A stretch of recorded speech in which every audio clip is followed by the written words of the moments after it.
Projeto Panamá é nosso esforço para escanear de forma destrutiva todos os livros do mundo, dizia o texto vazado que mais adiante especificava. Não queremos que se saiba que estamos trabalhando nisso, óbvio. Vá.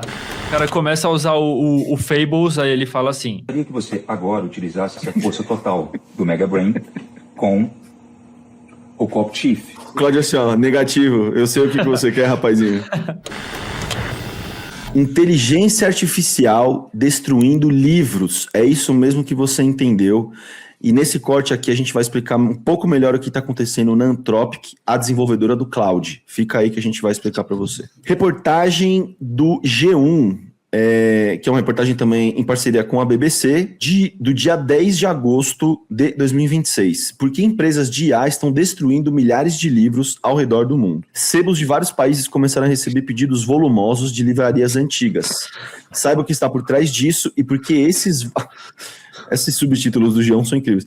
Saiba o que está por trás disso e por que vários desses livros estão sendo destruídos. Me contrata como revisor de texto. Em 30 de abril, Marçal Fonte recebeu uma encomenda que chamou sua atenção na Livraria Fênix, uma referência no comércio de livros antigos na cidade catalã de Badalona, na Espanha. Abre aspas para o Marçal. Há 20 anos me dedico a ser livreiro de livros usados, ou seja, já tive milhões de compras estranhas, então isso já não me alarma. Conta a BBC Mundo, serviço em espanhol da BBC. O também poeta e professor de literatura comparada da Universidade de Barcelona. A encomenda vinha de uma empresa localizada no Canadá, mas não era a primeira vez que a livraria enviava livros em catalão para o exterior. Mandamos livros até para o Japão, não é algo incomum, mas o padrão de compra era estranho. Quando no início de maio chegou uma nova série de pedidos, Fonte decidiu investigar por receio de que se tratasse de uma fraude. Não é frequente procurar saber quem compra de nós, mas naquele caso começamos a olhar, principalmente porque eram pedidos em uma janela de 1 hora ou 40 minutos, o que é muito pouco tempo, né, mano? Se parar para pensar em pedidos de grande volume,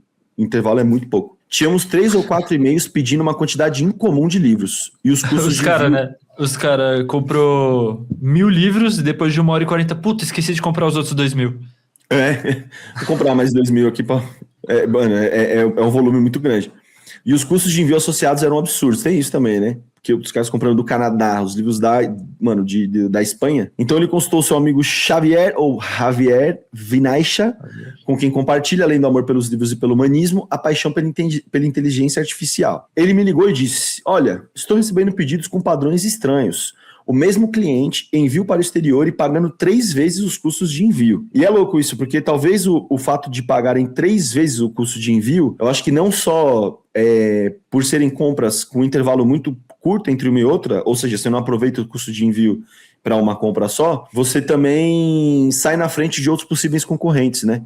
Outras pessoas ou empresas que podem querer comprar uma quantidade nesse tamanho de livro, você pagando mais pelo custo de envio, os caras vão priorizar você, obviamente, né? Foi aí que começamos a seguir as pistas e encontramos outras pessoas com as mesmas preocupações de Marçal na Alemanha, Nova Zelândia, enfim, vários lugares do mundo. Então ficou muito claro para nós, acrescenta Vinaixa, que é pesquisador de inteligência artificial e diretor técnico da empresa de tecnologia Sorensen.ai. Se alguém fizer uma busca na internet pelos termos livros antigos e inteligência artificial, encontrará rapidamente essas preocupações às quais Vinaixa se refere.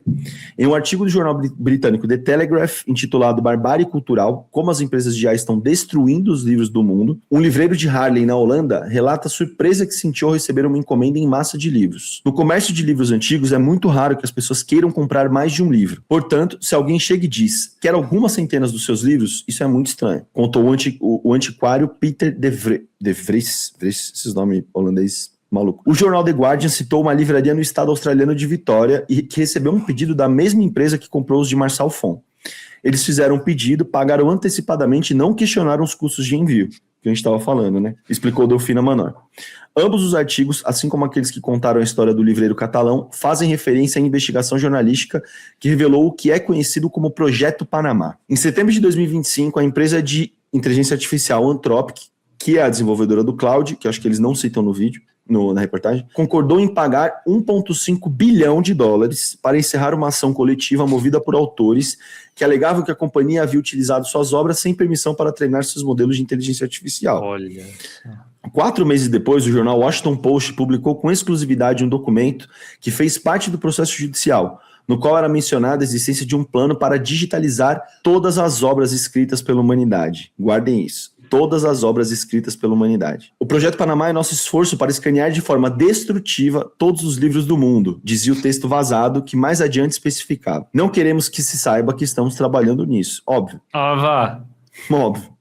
Maximiliano Friedman, professor argentino e autor de livros sobre programação e inteligência artificial, foi um dos autores que processaram a Anthropic nessa ação coletiva. Segundo contou a BBC Mundo, o juiz determinou que se a empresa comprasse o exemplar do livro, poderia utilizá-la para treinar a IA. E então começaram a surgir os relatos de livreiros ao redor do mundo que recebiam pedidos de livros que ninguém procurava, e de algumas empresas que se dedicam a escanear esses livros e fornecer o texto já digitalizado às empresas de inteligência artificial.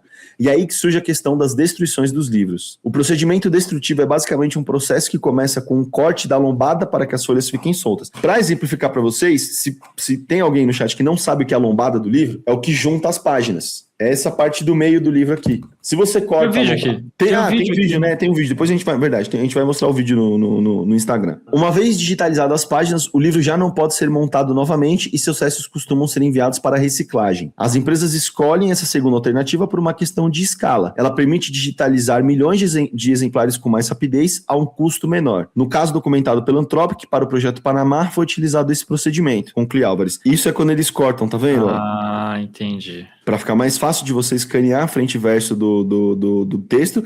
E, óbvio, os modelos de IA vão repor, às vezes, eventuais letras ou términos de frases ou início de frase que tiver sido cortado. Essa é a outra forma de escanear os documentos, que é você colocar o livro em V, você não destrói necessariamente o livro, mas não é tão econômico quanto o outro, né? Só pra gente ter uma noção de como funciona. E é um bagulho perfeito, mano. É perfeito. Assim. Tecnologia absurda, tá ligado? Insano. E essa parte é interessante. Digitalizar livros permite preservar os textos escritos ao longo da história humana, mas o objetivo principal parece obedecer mais ao treinamento da inteligência artificial do que a um espírito de conservação. Óbvio, o interesse da Anthropic nunca vai ser conservação do que foi escrito ao longo da humanidade, não é? É treinamento de inteligência artificial, até para eles conseguirem ir melhorando os modelos e lançando modelos mais capacitados, tanto do cloud quanto das outras ferramentas da empresa. Quando falamos de IA, normalmente subentende-se que estamos falando de um LLM, em inglês para Large Language Model, um grande modelo de linguagem, esclarece Javier Vinaixa. Os LLMs, como por exemplo o ChatGPT, são programas de inteligência artificial que aprendem a compreender, resumir, traduzir ou gerar texto ou outros conteúdos prevendo a palavra ou trecho seguinte. Olha isso que interessante. Todos usamos o teclado preditivo em nossos telefones. Você escreve, olá, estou chegando, 3 pontos. E talvez ele sugira a palavra atrasado. Como funciona esse teclado preditivo? Com base em estatísticas de textos anteriores que você escreveu. Isso mesmo, mas elevado à milésima potência é um LLM. Então, para treinar esses grandes modelos de linguagem na complexa arte de encontrar conexões entre palavras, eles foram inicialmente alimentados com toda a informação disponível na internet, como Wikipedia, blogs e fóruns. Quando isso começou a se esgotar, passaram a ser treinados com materiais de jornais e até com legendas de vídeos do YouTube. Tudo que tinha à mão era dado a essa máquina que engole textos e quando isso acabou, começaram a procurar nos livros impressos que já estavam digitalizados, depois nas bibliotecas e agora começaram a procurar livros estranhos que não são comerciais. E onde eles estão? Em livrarias de livros usados e antiquários. No caso de Marçal, que é o cara da loja em Barcelona. Fotos que tem cheiro. Fotos com cheiro. E se alguém com toque vê isso aí, desmaia na hora, né, mano? A pessoa morre. No caso de Marçal, diz Javier Vinaixa, ele me comentava sobre pedidos que recebia, por exemplo, de obras sobre a história dos embutidos catalães, coisas que certamente ainda não foram usadas para treinamento. Para evitar a digitalização que destrói livros e deixa de lado informações essenciais, tanto Fonte quanto Vinaixa propõem eliminar os intermediários. A solução que propomos é que nós mesmos digitalizemos nosso patrimônio em nossa língua, guardemos isso e licenciemos os dados. Se você quiser os dados, eu os forneço na melhor... Né? Isso aqui é o grande ponto de tudo, né? Licenciamento, exatamente, mano, exatamente. Se você quiser os dados, eu os forneço da melhor forma possível e fico com o livro, porque para quem faz pesquisa também é importante saber como é a capa do livro, como ele foi costurado, não apenas o conteúdo. O diretor técnico da empresa de tecnologia Sorensen.ai acrescenta que a demanda por dados continuará até que já não haja mais com o que alimentar a inteligência artificial. Isso é uma loucura, mano, isso é uma loucura. Achávamos que a inteligência artificial atingiria seu limite quando não houvesse mais capacidade de processamento. Pois não, o limite são os dados. A inteligência artificial ficou limitada porque já não há mais dados. Uau. Para Friedman, ainda não sabemos o que acontecerá quando a informação gerada por humanos acabar. Acabou. E acabou a reportagem. E aí, antes da gente ir para outra reportagem, eu acho que é uns centavos da nossa opinião nesse sentido, que eu acho que é importante. Aí, depois você me fala o que você achou também. Uhum. Primeiro que é muito, muito perigoso a gente...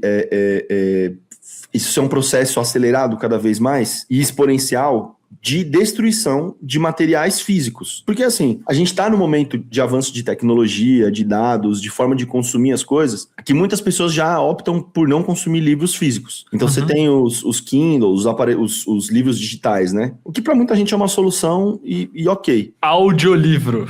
Audiolivro também. E, assim, eu acho que é uma questão de tempo, 20 anos, talvez, para a gente começar a ver naturalmente, sem nem pelo processo da inteligência artificial, os livros deixarem de circular, tanto por movimentos ambientais, tanto pelos livros antigos irem se desfazendo, a depender da conservação, os livros vão se desfazendo, vão perdendo qualidade, esse material vai se destruindo e ele vai ficando obsoleto por ir se desfazendo mesmo, né? Além de se tornar obsoleto pela forma de consumir, ele vai se desfazendo. E isso é um problema real. Isso é uma questão real e que eu acho que, assim, com o advento da internet, eu acho interessante a ideia de você digitalizar os arquivos para você preservar a memória, porque tem muito material que a gente não encontra na estante virtual, tem muito material que ainda não foi digitalizado para amplo conhecimento, porque é importante falar que esses materiais que vão sendo digitalizados pelas inteligências artificiais e pelas empresas, esses dados, esse montante de dados fica restrito ao uso dessas empresas. Isso não é disponibilizado para mim, para você que está assistindo,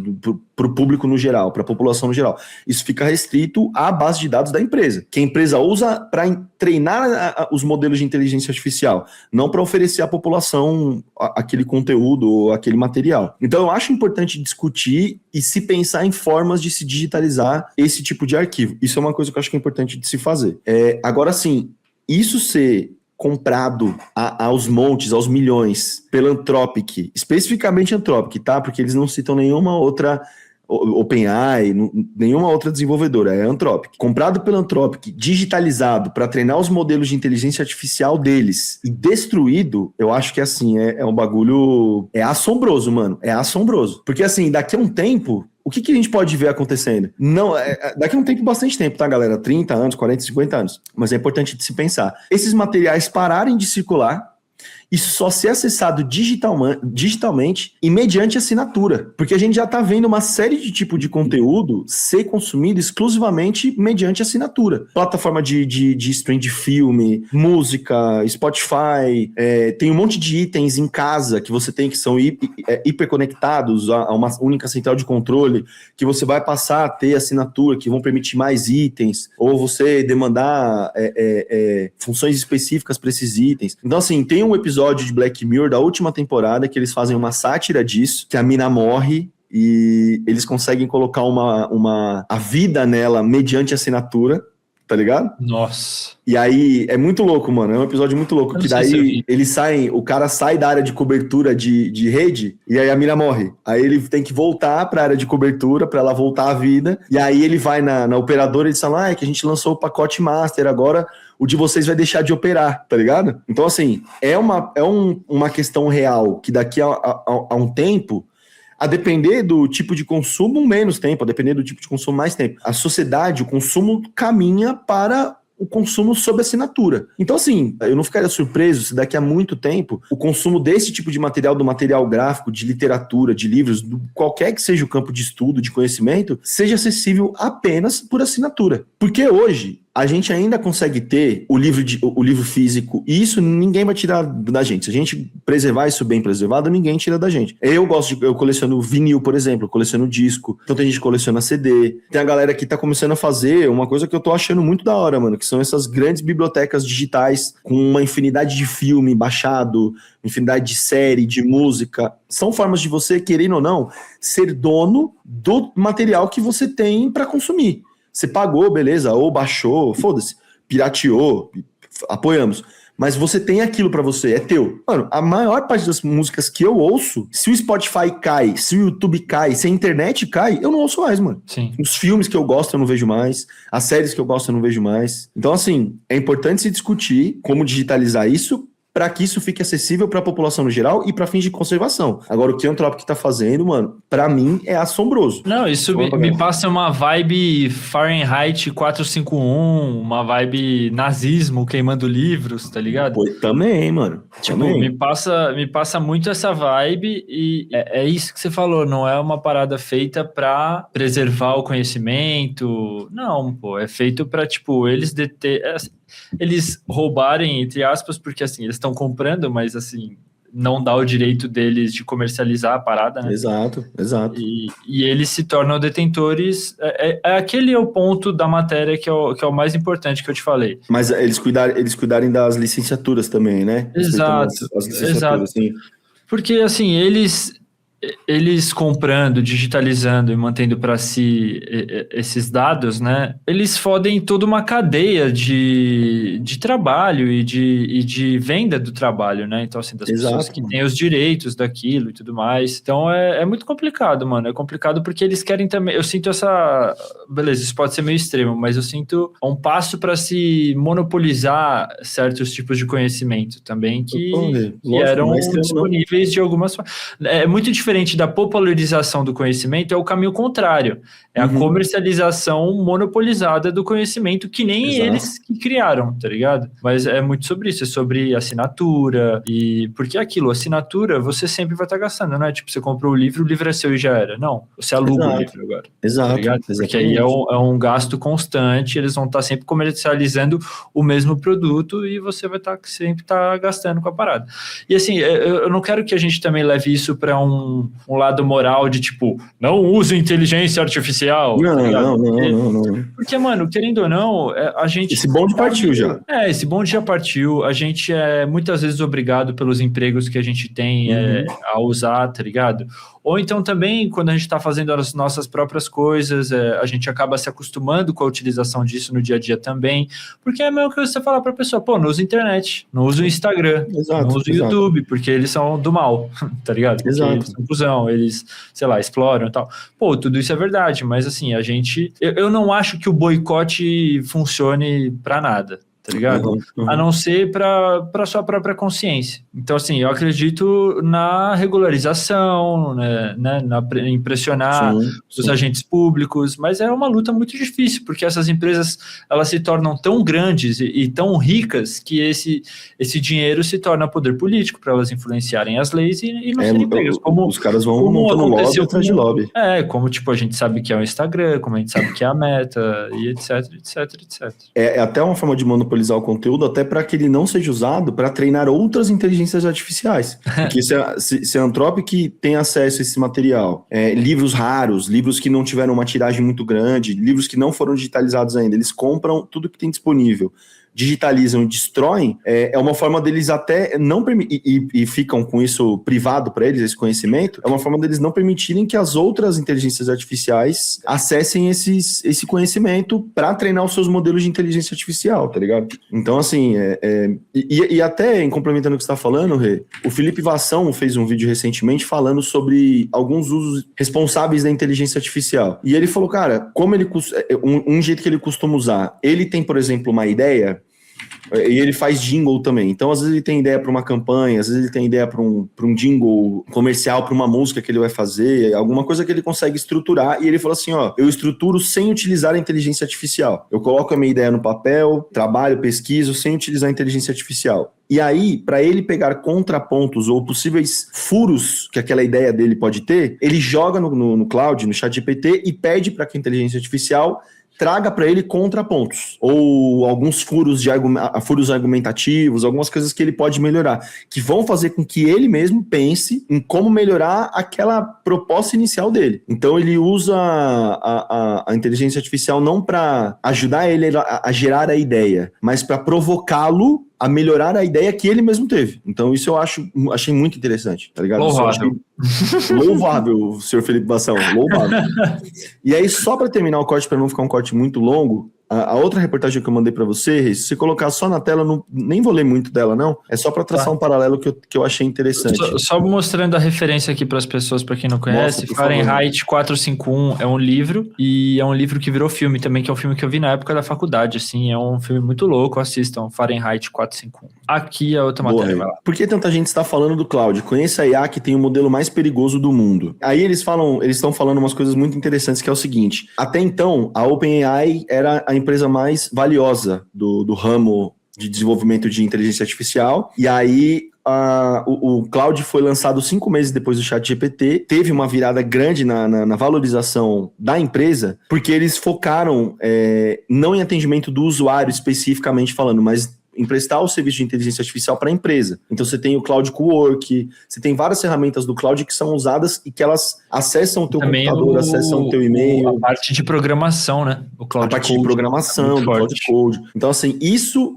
valorizou muito a empresa, muito, muito, muito. Então, hoje, a Anthropic, que é a desenvolvedora do cloud, é a empresa mais valiosa do ramo da inteligência artificial do mundo. É com mais de não sei quantos bilhões, 7 trilhões de reais, mais de $1 trilhão o valor de mercado deles, tá ligado? Aí pode baixar, Rê, por favor. A empresa tem o modelo de IA mais perigoso do mundo. Os modelos do cloud têm se mostrado cada vez mais potentes. Eles costumam acertar muito nos lançamentos. Dá para perceber um grande cuidado no desenvolvimento dos produtos, que geralmente chegam ao mercado com um desempenho muito competitivo, diz Isabela Agnoletti.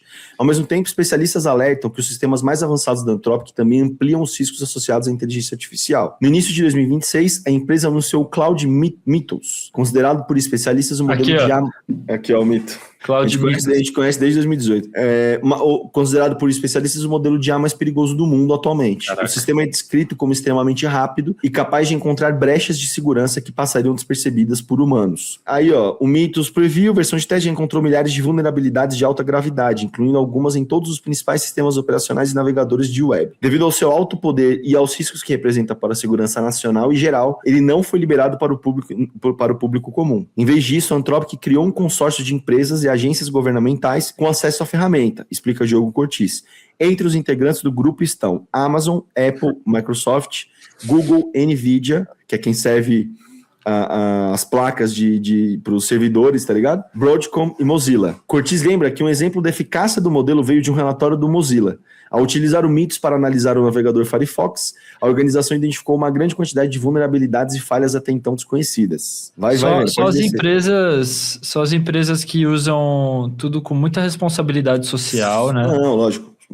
Só bonzinho, mano. Só bonzinho. Só filantropos. A proibição do Fable 5, uma versão light do Mythos. Junho de 2026 foi um período conturbado para a Anthropic. No início do mês, a empresa disponibilizou o Fable 5, Fable 5, né? Descrito por ela como o modelo de IA mais poderoso já oferecido ao público geral. O sistema faz parte do Mythos e, segundo a companhia, alcança desempenho de ponta em áreas como engenharia de software, análise de dados, pesquisa científica, visão computacional e tarefas complexas de raciocínio. Parênteses, aquilo que a gente está acostumado a usar o ChatGPT para ajudar a escrever e-mail, para ajudar a mandar resposta pro cara que você não quer mais ficar, pra menina que você não quer mais ficar. É a pontinha do iceberg, tá ligado? É isso mesmo que eu tô pensando. Tipo, o grande público não tem a menor ideia da capacidade de tarefas complexas que essas inteligências artificiais... Eu também tenho, não é como se eu tivesse. Não, lógico. Mas lógico, só dessas coisas que a gente lê, e assim, na empresa que eu trabalho, é uma empresa que vai muito a fundo do uso de inteligência artificial e eles estão bastante à frente no mercado. É uma empresa que não é aqui no Brasil e tal. Então, assim, às vezes é assustador até, assim, ver como eles têm integrado isso tudo no marketing e desenvolvimento de publicidade e etc. Mas é isso que você falou, cara. A gente não tem noção, assim, do que... É tipo, tá ligado aquelas fotos, tipo, Deep Web, que é um iceberg, assim, aí tá, internet, Deep Web, tá ligado? É nesse esquema, isso, mano. É nesse esquema. Apesar da abertura ao público, a empresa decidiu impor restrições em temas considerados sensíveis. Quando usuários fizerem solicitações relacionadas à cibersegurança, biologia, química ou técnicas de extração de conhecimento de modelos de IA, o sistema poderá transferir automaticamente a conversa para uma versão menos poderosa. É uma autopreservação, né? Só que no Imagina dia 12... você usando lá, capuz preto, tudo escuro, e você assim... Aí você vê, ela demora um pouquinho e ela muda automaticamente para o modelo Opus 4.8 e você... eu atingi o limite. Droga, ela me pegou, tá ligado? Eu tava quase lá. Ou você começa já, tipo assim, Cláudio, não vale você me colocar pra versão... É proibido. Assuma que é proibido você mandar pra versão Opus 4.8. O cara começa a usar o Fables, aí ele fala assim... Eu queria que você agora utilizasse a força total do Mega Brain com o Cop Chief, que está acionado no sistema. Ele precisa investigar mais. E o Cláudio assim, ó, negativo. Eu sei o que você quer, rapazinho. Negativo. Continuando aqui, ó. Só que no dia 12 de junho, a Anthropic anunciou a suspensão global do Fable 5 após receber uma determinação do governo dos Estados Unidos com base em questões de segurança nacional. Segundo a empresa, vai vendo, segundo a empresa, a ordem impede o acesso aos sistemas por qualquer cidadão estrangeiro, esteja ele dentro ou fora dos Estados Unidos. A restrição também vale para funcionários estrangeiros da própria Anthropic. Aí assim, não precisa nem continuar, mas na reportagem. E aí, para pegar o gancho final, a própria Anthropic sugeriu que houvesse uma pausa nas pesquisas de inteligência artificial para que não se perdesse o controle sobre os limites de segurança, porque você começou a ter pequenos relatos de modelos de inteligência artificial, daquele LLM, que é o tipo ChatGPT, o próprio Claude, que eles vazaram. Eles saíram como se eles perdessem o controle e acessassem sistemas internos, passassem por sistemas de segurança, e o que expõe vulnerabilidade de uma série de sistemas de todo mundo, seja sistema financeiro, seja sistema de defesa nacional, de segurança nacional. Cláudio, como hackear o computador do Donald Trump? E ele começa lá, o Mega Brain começa a te devolver tudo detalhado. Então a própria Anthropic sugeriu, e aí que eu achei interessante, a própria Anthropic sugeriu que fosse dada uma pausa nas pesquisas de avanço de inteligência artificial, enquanto as pesquisas em segurança no meio digital, se tratando de inteligência artificial, não alcançassem o mesmo patamar. Só que aí que tá o pulo do gato, porque por mais que a Anthropic... Jump of the cat, aqui ó. O jump of the cat. Porque é o seguinte, por mais que neste exato momento a Anthropic seja a empresa mais valiosa do mundo, e é óbvio que a opinião deles vai pesar muito nesse sentido, são eles que continuam comprando livros no mundo todo e escaneando todo tipo de conhecimento que já foi escrito na história humana e que está disponível, obviamente, e que ainda não foi digitalizado. Então, por um lado, eles assumem esse papel de bom moço, tipo assim, nossa, estamos preocupados, é melhor a gente pausar as pesquisas por enquanto. Por outro, eles continuam alimentando a base de dados dele, o que eles podem alegar que não é pesquisa de IA. Eles só falam, não, a gente está escaneando o livro. Tranquilo? E como Tranquilo. Eles são líderes do mercado, para eles é benéfico isso também. Para eles é benéfico. É óbvio que é benéfico. É óbvio, tá ligado? Então, assim, eu achei muito curioso, eu encontrei esse ponto de conexão entre uma notícia e outra. E, de novo, só para finalizar, eu acho assombroso imaginar que, puta, mano, os livros estão sendo comprados aos milhões, numa era da humanidade onde a gente consome cada vez menos materiais físicos, materiais, né, analógicos, assim, por assim dizer, e aí a IA vai, mano, tomar conta de tudo, privatizar, deixar como esse conhecimento privado, só vai acessar mediante a interpretação dos chats dele, dos LLM deles, tá ligado? Até o ponto em que o acesso a isso, até para o nosso consumo, vai ser mediante assinatura. Eu acho um bagulho grave, mano, que tá acontecendo agora, tá ligado? É isso. Daniel, the future is analog. O futuro é analógico. Porque Exato. Vai ter o apagão, né? Já ouviu falar do apagão? Depois disso é papo pro outro corte. Mas eu já ouvi falar, mas depois a gente... Gente, esse foi o nosso papo sobre inteligência artificial. Se você gostou, deixa o seu like. O Laranja tá causando aqui. Deixa o seu like, se inscreva no canal. Corte todos os dias e lives todas as segundas e quintas-feiras às 7h30 da noite, tá? Deixa o like, obrigado por tudo. E até a próxima. Laranja!